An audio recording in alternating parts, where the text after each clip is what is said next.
عمر رضا بندیال صاحب نے یہ کہا تھا کہ جج نادانستہ طور پر قانون کا غلط جائزہ اگر اس نے لیا ہے تو ان کے پاس یہ اختیار موجود ہے کہ وہ اپنے آزاد ذہن سے قانون کی دوبارہ درست تشریح کر سکتا ہے. تو آپ کے خیال میں یہی وجہ تھی جس کے وجہ سے انہوں نے تشریح 63A کی جو کی، لیکن اس کیس میں ریمارکس اور آبزرویشن ان کی مختلف تھی. پھر 62(1)F میں انہوں نے کہا تاحیات نااہلی ہوگی، لیکن بعد میں اس کو ڈریکونین قانون کہا. دیکھیں میرے خیال سے ان دونوں باتوں میں تھوڑا تھوڑا سچ ہے. یہ بھی سچ ہے کہ بندیال صاحب جو ہیں وہ اب جو ہے ارتقائی عمل سے گزرنے کے بعد بہتر سوچتے ہوئے بہتر کرنا چاہ رہے تھے. لیکن یہ بات بھی سچ ہے جو آپ کو حسنات صاحب نے بتائی کہ یہ جو ہوا آپ کہہ رہے ہیں نا کہ ہوا کے خلاف ہو گئے تھے. مسئلہ یہ ہے کہ اس ہوا پہ ہی چڑھتے چڑھتے چیف جسٹس بنے تھے. انہوں نے اپنی پوری زندگی اسٹیبلشمنٹ کا نہ صرف ساتھ دیا بلکہ اسٹیبلشمنٹ کا ایک کلیدی کردار تھے. وہ جس طرح 62(1)F کی ججمنٹ تھی نواز شریف صاحب کی، وہ قرآنک آیات سے لیس تھی، اسلامی فرائض کی سرانجامی کی باتیں تھیں. یہ اگر خیانت ہو امانت میں تو لاحول ولا قوت، آپ کبھی بھی کسی سربراہ کی پوزیشن میں کیسے آ سکتے ہیں. اس کے بعد وہ کہتے ہیں کہ نہیں یہ تو بڑا ڈریکونین ہے. تو دیکھیں یا تو پہلے یہ سب کچھ نہیں کیا ہوتا یا پھر بعد میں آ کے اگر توبہ کرنی تھی تو پھر ریٹائرمنٹ کے بعد کر لیتے.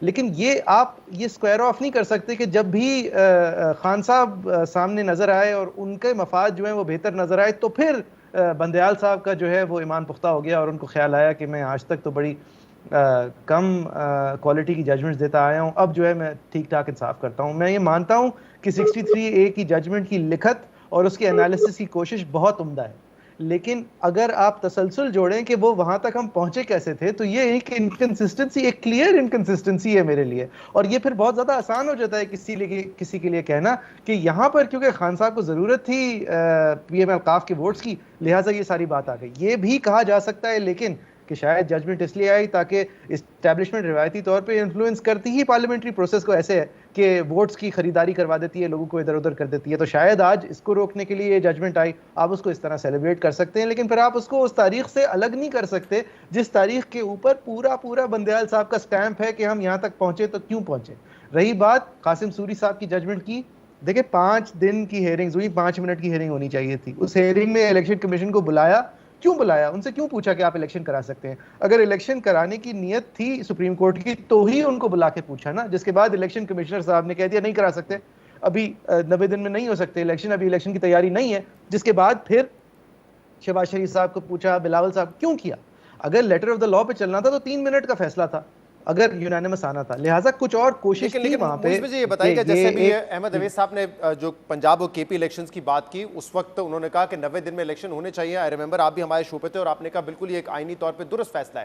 اگر وہ امپلیمنٹ نہیں ہو سکا تو آپ کے خیال میں یہ ججز کی سپریم کورٹ کی کمزوری تھی، اس میں جو یونٹی نہیں تھی اس وجہ سے ہوا، یا کیونکہ پریشر اور دباؤ اتنا تھا کہ وہ ممکن ہی نہیں تھا کہ امپلیمنٹ ہو سکے فیصلہ؟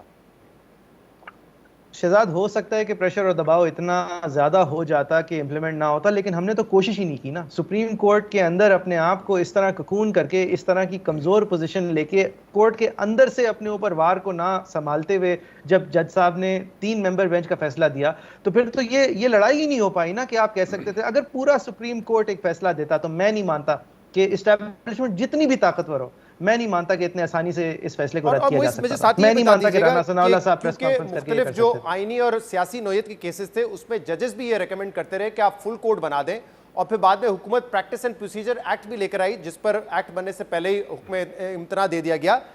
اس کی کیا وجہ ہے؟ یہ ایک obviously ری سٹارٹ ہو سکتا تھا ان کے لیے بھی، جو کرٹیسزم ان پر ہو رہا ہے کہ مخصوص بینچز بنتے ہیں، کیوں نہیں کیا انہوں نے؟ بندیال صاحب بہت فارچونیٹ تھے اپنے ٹینیئر میں کہ ان کو ایک بار نہیں بار موقع ملا غلطی درست کرنے کا. 63A میں موقع تھا ان کے پاس نہیں کی، جو انہوں نے الیکشنز کا اعلان کیا تھا اس میں موقع تھا انہوں نے نہیں کیا. آخرکار یہ پریکٹس اینڈ پروسیجر میں کر دیتے نہیں کیا. 3 ایسے مواقع ملے. لوگوں کو زندگی بھر میں ایک موقع ملتا ہے گریٹنس کا، کچھ لوگوں کو، اکثریت لوگوں کو ملتا ہی نہیں ہے موقع گریٹنس کا. بندیال صاحب کو چیف جسٹس بننے کے بعد 3 موقع ملے، تینوں انہوں نے گنوائے.